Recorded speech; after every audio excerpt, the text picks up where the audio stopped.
Skibidi Toilet คืออะไร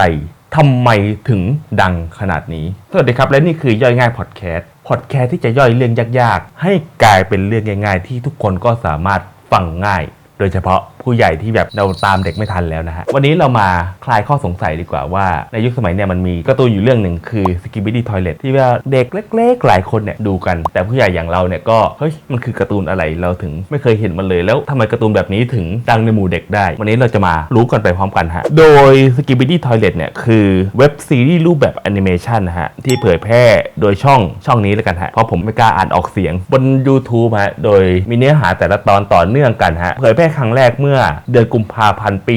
2023 ฮะจากข้อมูลเดือนมีนาคมปี 2024 เนี่ยมีผู้ติดตามช่องเนี่ยรวมกันถึง 39.6 ล้านคนบน YouTube แล้วก็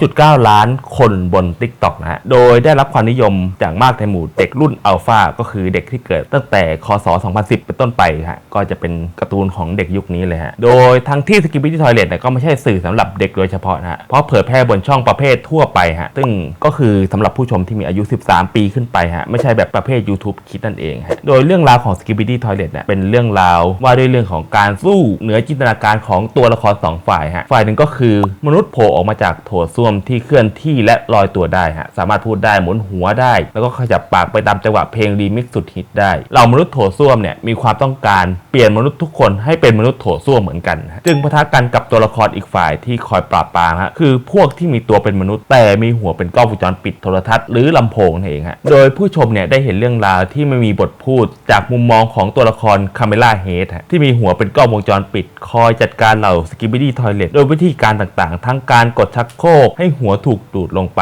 กักขังหรือใช้อาวุธปราบปรามฮะโดยสื่อหลายแหล่งเนี่ยวิเคราะห์ว่าความฮิตของ Skibidi Toilet ในหมู่เด็กๆเนี่ยเกิดจากการที่เนื้อหาเหล่านี้เสพง่ายเรื่องราวไม่ซับซ้อนมีเพลงประกอบที่จดจำง่ายตัวละครมีลักษณะเด่นติดตาและเผยแพร่บนแพลตฟอร์มที่ทุกคนใช้กันส่งต่อให้คนอื่นดูได้ทันทีรวมถึงหลายคนอาจเข้ามาดูตามเพื่อนเพราะรู้สึกอยากร่วมเป็นส่วนหนึ่งของกระแสนี้ด้วยเช่นกันฮะแต่ว่าก็ยังมีความกังวลเกี่ยวกับเนื้อหาของการ์ตูนเรื่องนี้เหมือนกันฮะโดยเมื่อต้นปี 2024 เนี่ยตำรวจรัสเซียเนี่ยได้รับคำสั่งให้สืบสวนว่าการ์ตูนเรื่องเนี้ยเป็นอันตรายต่อเด็กหรือเปล่าฮะโดยเว็บไซต์แนะนำการเลี้ยงลูกและบุคคลดังบนสื่อออนไลน์อย่าง TikTok ในอินโดนีเซียเนี่ยออกมาเตือนผู้ปกครองถึงอันตรายที่อาจเกิดขึ้นเมื่อเด็กรับชม Skibidi Toilet ด้วยเช่นกันฮะหรือแม้กระทั่ง IMDb ที่เป็นเว็บไซต์ฐานข้อมูลภาพยนตร์ก็มีการรวบรวมข้อมูลคำแนะนำสำหรับผู้ปกครองและฉากที่ต้องเฝ้าระวังใน Skibidi Toilet ด้วยเช่นกันฮะข้อกังวลส่วนใหญ่จากการที่ฉากส่วนใหญ่มีการต่อสู้มีการใช้ความรุนแรงอาวุธและเล่าด้วยมุมมอง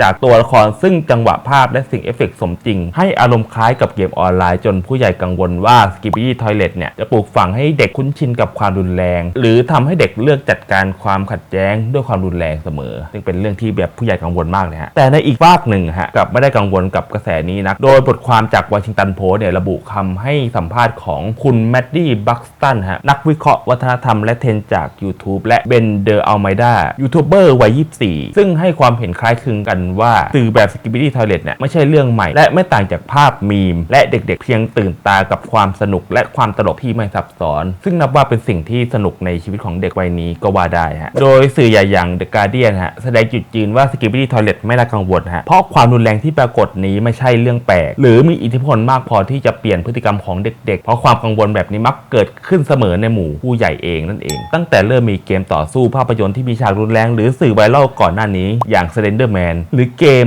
ดังอย่าง GTA ก็เคยถูกตีตาว่าอันตรายกับเด็กๆและถ้ามองย้อนกลับไปกว่านั้นหนังสือของยอดนักเขียนอย่าง Roald Dahl ก็มีตัวละครอันตรายและนิทาน Hansel and Gretel ก็มีฉากเด็กทั้งสองสังหารแม่มดด้วยการยัดเข้าเตาอบด้วยเช่นกันแล้วเราจะอยู่กับ Skibidi Toilet ได้ยังไงระหว่างผู้ใหญ่และเด็กโดยพ่อแม่ผู้ปกครองเนี่ยที่ประเมินว่าเด็กๆยังไม่พร้อมที่จะชม Skibidi Toilet ก็อาจใช้เครื่องมือช่วยควบคุมซึ่งแพลตฟอร์มอย่าง YouTube เนี่ยก็อนุญาตให้ผู้ปกครองตั้งค่าให้เด็กสามารถกดดูวิดีโอเฉพาะเนื้อหาสำหรับเด็กได้แล้วก็รับชมวิดีโอไปพร้อมกับเด็กๆโดยกำหนดกติกาว่าจะต้องอยู่หน้าจอด้วยกันตลอดเวลาเท่านั้นฮะก็หรือไม่ก็ผู้ปกครองเนี่ยก็อธิบายเนื้อหาใน Skibidi Toilet ว่านี่เป็นเพียงการต่อสู้ในจินตนาการและ และในโลกความเป็นจริงมีวิธีการอื่นอีกมากมายในการจัดการกับความขัดแย้งที่ไม่ต้องใช้ความรุนแรงหรืออาวุธและยกตัวอย่างเช่นการเจรจาไกลเกลี่ยหรือการหาคนกลางเพื่อตัดสินข้อขัดแย้งได้นั่นเองฮะแล้วก็เราก็ต้องคอยสำรวจและปรับพฤติกรรมเด็กๆอย่างใจเย็นหากได้ยินว่าเด็กๆพูดถึง